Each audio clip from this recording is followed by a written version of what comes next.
Sa number 2, mga commercial establishments nga malapit sa eskwelahan na Public Plaza kag Bacolod Government Center ang nalakip sa bantayan sa Bacolod Anti-Smoking Task Force.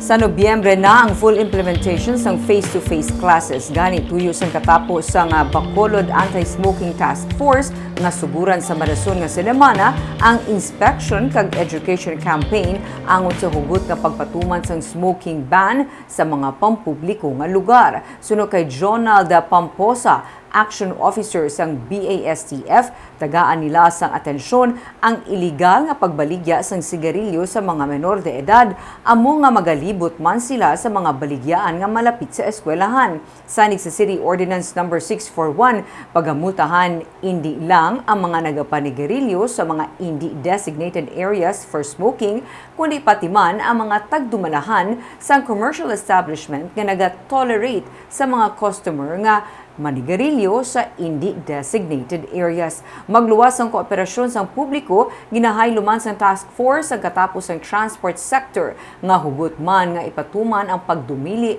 sa pagpanigarilyo sa mga pampubliko nga salakyan. May mga nakita gid ko nga nagabiyahe, naga-drive, pero nagasigarilyo. May aga gina, hasta subong may aga pa. Siguro medyo ma-challenge kami magdakop o kung maglagas. Pero sa amon ginatanaw ni for this coming few weeks, this coming weeks, full swing kami sa pag-operate. Nga mo, hindi kinatulok kiding una mo isang public plaza, ang Central Market. Doon dragi kami ma-focus, sir, kay kung tanawin mo, dragi yung large crowd na to. Kagti, siguro mama't-amat kami libot sa mga eskwelahan.